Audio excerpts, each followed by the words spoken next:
अस्सलामुअलैकुम साथियों, स्वागत है आपका अपने चैनल मेरा स्टडी पॉइंट पर। साथियों, आज की इस क्लास में हम पढ़ने वाली हैं क्लास 10 उर्दू रक्षा बुक का दूसरा चैप्टर, जिसका नाम है भाभी जान। भाभी जान। तो पहले चैप्टर में हमने शायरी हमद पढ़ा था और दूसरे चैप्टर से 5 चैप्टर अफसाना शुरू होने वाला है, जिसका पहला अफसाना है भाभी जान। तो चलिए बिना समय गवाते हुए हम लेखक के बारे में जानते हैं। तो अफसाना भाभी जान के लेखक हैं सुहेल अजीमाबादी। लेखक यानी मुसन्निफ सुहेल अजीमाबादी हैं। इनका असल नाम सैयद मुजीबुर रहमान था।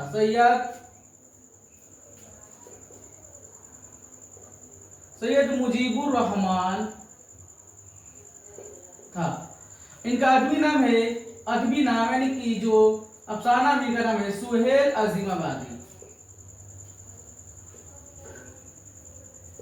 सुहेल अजीमाबादी ये अफसाना निगारी मशहूर हुए थे।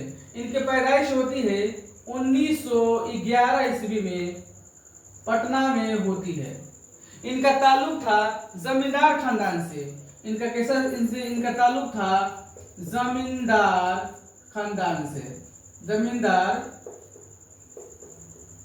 खानदान से।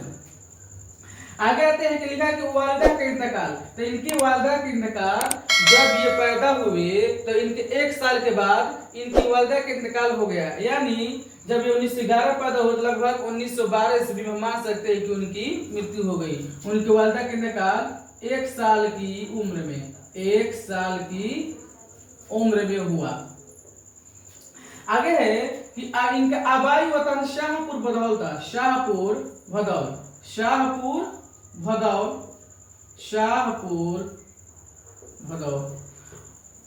भदौल।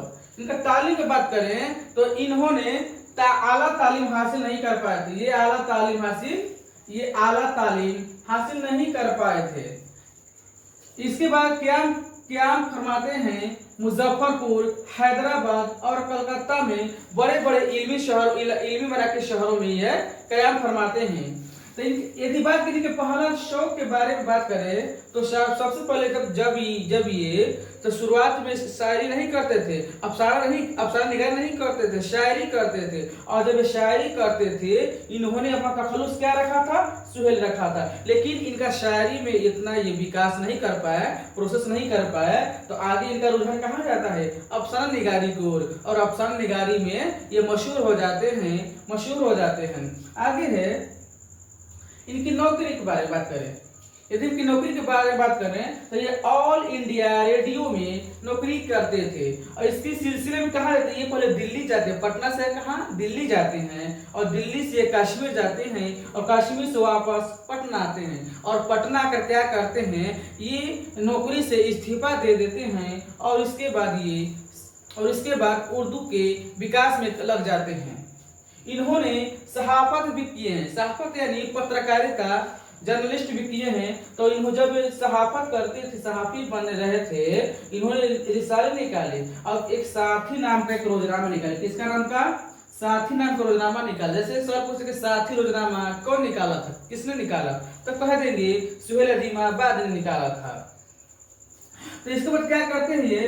ये उर्दू के खिदमत में लग जाते हैं। उर्दू भाषा के, उर्दू जुबान के विकास में लग जाते हैं। तो इसके सिलसिले में ये छोटा नागपुर के इलाकों में 5 से लेकर 7 सालों तक उर्दू के तरबीज व इशाअत में लग जाते हैं। तो इसके बाद बात करें इनके अफसाना का मौजू क्या था।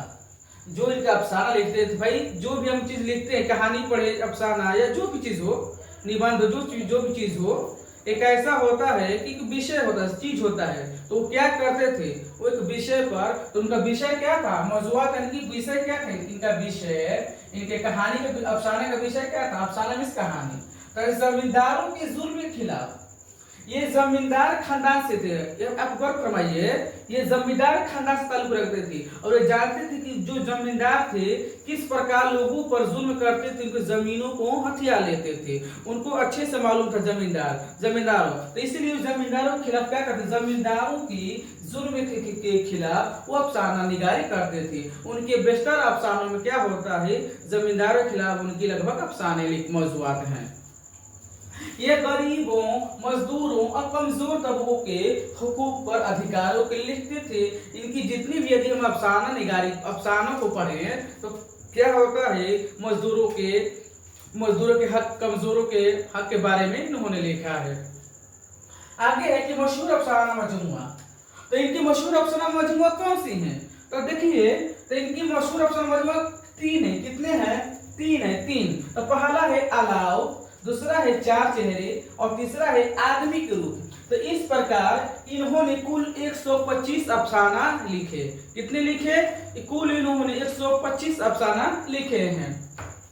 आगे आते हैं, इन्होंने एक नावल लिखा है। नावल, नावल का माना होता है उपन्यास। इन्होंने एक नावल भी लिखा है जिसका नाम है बेजड़ का पौधा, और अंत में इनका इंतकाल होता है 1980 ईस्वी में। तो साथियों, आइए एक बार हम इनकी रिकॉल कर लेते हैं। इनका असल नाम सैयद मुजीबुर रहमान था। इनकी अदबी नाम सुहेल अजीमाबादी। ये शुरुआती में शायरी करते थे, तो इनका तखल्लुस क्या था? सुहेल था। बाद में ये अफसाना निगारी की ओर बढ़ते हैं। ठीक है। इनकी पैदाइश 1911 में पटना में होती है। उनकी माँ का इंतकाल, वालिदा का इंतकाल 1 साल की, जब 1 साल की होती है तो उनकी माँ का इंतकाल हो जाता है। उनकी परवरिश नानिहाल में होती है। ठीक है, नानिहाल में होती है। उनका आबाई वतन शाहपुर भदौल था। इन्होंने ऑल इंडिया रेडियो में नौकरी करने के बाद इस्तीफा दे देती हैं, और इस्तीफा देने के बाद उर्दू की खिदमत में लग जाती हैं। इसी सिलसिले में ये उर्दू की खिदमत करते करते छोटा नागपुर में 5 से 7 साल रहते हैं। इसके बाद इन्होंने अफसाना लिखना, अफसानों के जो मौजूआत थे, जमींदारों के खिलाफ लिखना, मजदूरों कमजोरों का हक के अधिकारों के बारे में लिखना, अधिकारों को बताना, उजागर करना। इन्होंने इनके कई अफसाने मजमुए इनके शाये हो चुके, लेकिन इनमें से 3 मशहूर हैं: अलाव, चार चेहरे और आदमी के रूप। और इनका एक नॉवेल है जिसका नाम है बेजड़ के पौधे। इनके कुल अफसाना कितनी है? 125। और अंत में इनका इंतकाल होता है 1980 ईस्वी में। तो साथियों, तो सबसे पहले आप इसका स्क्रीनशॉट ले लें। तो साथियों, चलिए अब हम मुख्तसर अफसाना को पढ़ते हैं। मुख्तसर अफसाना, मुख्तसर माने छोटा अफसाना, यानी कि छोटी कहानी। हम अफसाना को कहानी कहते हैं। क्या कहते हैं? अफसाना को कहानी कहते हैं, यानी स्टोरी। तो उर्दू नसर की तख्लीकी अदब में सबसे कम उम्र और नखेल सनफ है। यानी मुख्तसर अफसाना उर्दू नसर की तख्लीकी अदब में सबसे कम उम्र और नौखेज सनफ है। मगरिबी अदीब का कहना है, यानी पश्चिमी मगरिबी अदीब का कहना है, अफसाना एक नसरी कहानी है जो एक ही नशिस्त में पढ़ी जा सके। यानी कि कह रहे हैं कि अफसाना एक ऐसी कहानी है, हम एक ही बैठक में उसे पढ़ सकते हैं। और जो अफसाना होती है समाज की आईना होती है। यानी कि समाज में जो बुराइयां घट रही हैं, दहेज प्रथा है और भी प्रकार की बहुत सारी किंवदंतियां हैं, बुराइयां हैं, तो उसको कहानी के माध्यम से समाज में दिखाया जाता है। अफसाना कहते हैं कि कहानी क्या है? समाज का आईना, यानी समाज का दर्पण है। यदि बात करें हम अफसाना, तो अफसाना में, उर्दू अफसाना में सबसे पहली कहानी किसे माना जाता है? उर्दू अफसाना में सबसे पहली अफसाना नसीर और खदीजा को माना जाता है। नसीर और खदीजा को माना जाता है। ये जो पहली अफसाना है, उर्दू की पहली अफसाना है नसीर और खदीजा, जो 1903 ईस्वी में लिखी गई थी। जो 1903 ईस्वी में लिखी गई थी। तो चलिए, ये तो हमें अफसाना के बारे में, अफसाना क्या होती है। अब हम असल अपने टॉपिक यानी भावी जान पर आते हैं कि इसमें क्या दिया गया है।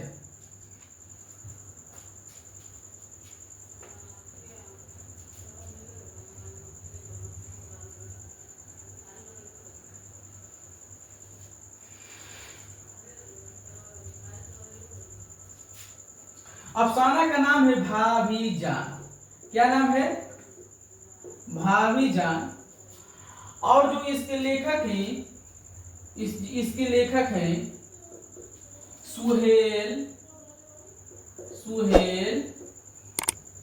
अजीमाबादी। सुहेल अजीमाबादी। तो सबसे पहले जानते किरदार कौन है इस कहानी में, कौन कौन से किरदार हैं। तो ये बात करें किरदार के बारे में, तो मुख्य किरदार यानी मरकजी किरदार, मरकजी का माने होता है कि मरकजी किरदार के माने होता है कि कहानी किन पर लिखी गई है, किस विषय पर लिखी गई है। तो कहानी के बारे में जानते हैं मरकजी किरदार इनका कौन है, भाभीजान है, रुपैया भाभीजान। भाभीजान का क्या नाम है, रुपैया नाम है। क्या नाम है, रुपैया भाभीजान, यानी कि मरकजी किरदार रुपैया भाभीजान है। इसके बाद एक अख्तर है, अख्तर कौन सा, रुपैया भाभी का देवर है। कौन है, रुपैया भाभी का ये देवर है। और एक शमी नाम की औरत है। क्या है, एक शमी नाम की लड़की है जो रुपैया भाभीजान की स्टूडेंट थी, यानी छात्रा थी, जिस कॉलेज में रुपैया भाभीजान पढ़ाती थी उसकी ये छात्रा थी, गरीब लड़की थी। यानी कि ये कौन थी, ये एक तालिबे इल्म थी, ये स्टूडेंट थी। क्या थी ये स्टूडेंट थी।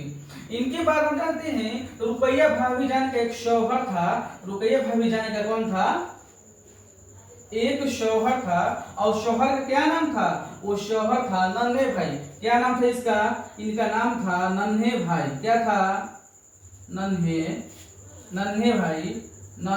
भाई। और तो कह रहे हैं कि रुपैया भाभी जी का शौहर का पति, शौहर का क्या नाम था, नन्हे भाई था। तो साथियों अब हम अपने कहानी पर आते हैं। कहानी जब आप पढ़ने शुरू करेंगे तो इसमें कहानी जो शुरू होती है अख्तर के माध्यम से होती है।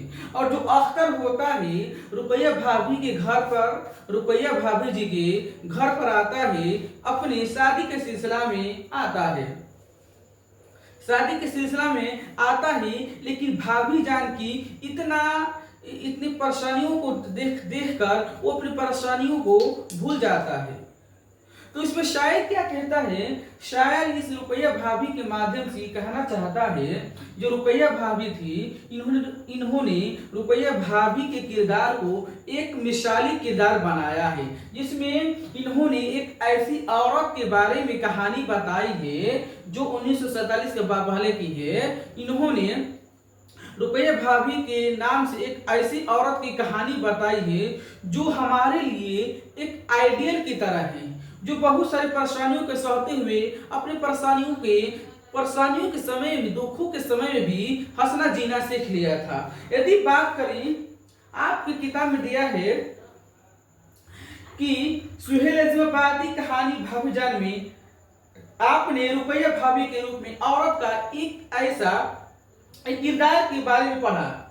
ठीक है, कहानी जैसे जैसे आगे बढ़ती है, रुपैया भाभी हमारी तो कहते हैं, सुहेल अजीमाबादी कहते हैं कि रुपैया भाभी जी का जो किरदार है मेरे अंदर समा चुकी है। यानी कि जब भी मैं आंखें बंद करता हूं तो उनका किरदार हमें नजर आता है, कैसे वो समाज को यहाँ दिखाती हैं।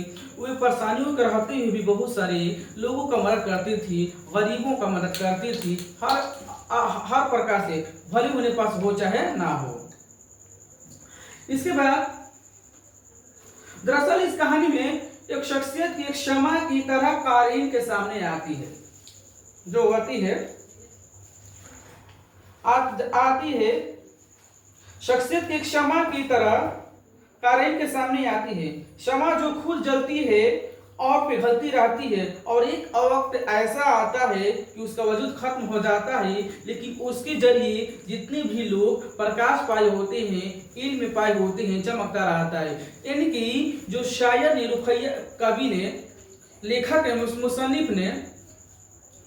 मुसन्निफ ने रुपैया भाभी के किरदार को एक रोशनी की तरह, एक दीप की तरह बताया है कि जिस तरह दीप जलकर दुखों पर जलते हुए हमें रोशनी देता है, उसी प्रकार रुपैया भाभी जान इतनी परेशानियों का सहकर हमें ये सीख देती है कि दुखों की परेशानियों कितनी भी चारों तरफ दुख आ जाए, हम अपने परेशानियों में परेशानियों के बीच में भी जीना सीख सकते हैं। रुपैया भाभी पर घर की तमाम जिम्मेदारियां थी, यानी कि जो रुपया भाभी थी उनके घर पर सारा तमाम जिम्मेदारियां थी। बच्चों की तालीम, वक्त पर उनके खाने पीने का इंतजाम करना, अपने देवर के खातिरदारी करना। रुपया भाभी हमेशा दुश्वारियों से दो चार रहती थी। जब नन्हे भाई से उनका शादी नहीं हुआ था तो वो एक बड़े खानदान की औरत थी। वो बहुत नाजुक, मतलब कि वो बहुत सारे पैसे खर्च किया करते थे, कि बहुत ही अच्छे से सादा सुखी जीवन जीते थे। जब रुपया भाभी नन्हे भाई के जो जियत में आती है तो उनकी परेशानियां शुरू हो जाती है, क्योंकि जो उनका शौहर था नन्हे भाई, उनको सियासत का शौक था। वो हमेशा जेल में ही रहता था। जब भी बाहर निकलता था राजनीतिक मामले में वो कुछ मतलब कि वो जेल में चला जाता था। ठीक है, उसकी इसलिए कि वह जिस कॉलेज में लेक्चरर थी वहां से उनको सिर्फ 400 रुपये महीना मिलता था, यानी कि वो हमेशा माली दुश्वारी सहती थी। और जिस कॉलेज में पढ़ाती थी ना उन्हें 400 रुपया मिलता था, और एक बच्ची को, एक लड़की को वो ट्यूशन पढ़ाते थे, यानी 50 रुपया मिला, यानी कि कुल मिला जुला कर उन्हें 450 रुपया महीना मिलता था। ठीक है, उनके शौहर को सियासत का शौक था। जो उनके नन्हे भाई शौहर थे उनके शौहर को सियासत का शौक था। जब भी बेचारा बाहर आता था राजनीति में पड़ जाता था, और जब आता था उसको 2-4 साल के लिए, 3-4 साल के लिए जेल में डाल देते थे। तो इस भाई तो जितना घर की जिम्मेदारी किस पर आ गया, रुपये में जिम्मेदारी आ गया।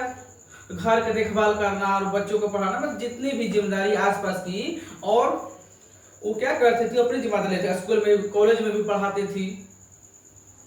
तो सियासत शौक था जिससे उन्होंने बार बार जेल जाना पड़ता था। रुपया भाभी ने तमाम बातों के बावजूद कभी अपने शौहर का हौसला पस्त नहीं होने दिया। यानी रुपया भाभी जो इतने बहुत सारी परेशानियां सहते हुए भी, अकेले घर चलाते हुए भी, उन्होंने कभी अपने शौहर के खिलाफ नहीं गई। उन्होंने कभी भी उन्होंने कभी उनका साथ नहीं छोड़ा, उनको हौसला देती गई, आप कर सकते हैं। उनके योगदान में अपने शौहर के विकास, मतलब कि शौहर के विकास में उन्होंने उनका बड़ा हाथ था। और कष्ट नहीं होने दिया, तनहा सारा गम झेलती रही। उन्होंने गमों के दरमियान खुश रहना सीख लिया था। वह एक इंतहा हमदर्द और मुखलिस औरत थी। गरीबों और बेसहारा लोगों की मदद करना उनका महबूब मशगला था। वो एक बहुत ही मुखलिस, बहुत ही नेक पाक औरत थी। वो गरीबों की मदद करती थी। जो भी उनसे कुछ मदद मांगने आता था वो उनका मदद करती थी, किसी तरह मदद किया करती थी। वो एक लड़की शमी नाम की लड़की थी, जो गरीब घर की लड़की थी। तो उसके जितने भी खर्च का जो पैसा था वो रुपये भाभी उठाते थे। ठीक, रुपया भाभी उठाते थे। गरीब बच्चों की तालीम में उनका एक बहुत अच्छा काम था, महबूब मशगला था, वो मदद करते थे। दूसरी तरफ के शौहर को सियासी सरगर्मी में पेश रहने की वजह से ज्यादातर जेल में ही रहना पड़ता था। अगर कभी कुछ दिनों के लिए रिहाई भी होती थी तो फिर किसी दूसरे मुकदमे में जल्दी सजा हो जाती थी। लेकिन इन तमाम बातों के बावजूद रुपया भाभी ने कभी खुद को मजबूर होने नहीं दिया और बेसहारा महसूस नहीं किया, और अपनी हालत के बावजूद हमेशा दूसरों को हौसला और सहारा देती रही। यानी कि इनके अलावा तो कॉलेज में पढ़ाया करती थी और घर का भी काम किया करती थी। और जो आसपास जो गरीब लोग थे, जो लोगों को मदद मांगने आते थे, उनका ही मदद करती थी। और जब उन्हें फुर्सत मिलता, कुछ समय मिलता था, तो उनको लोग पत्र लिखा करते, खत लिखा करते थे, वो खतों का जवाब देते थे।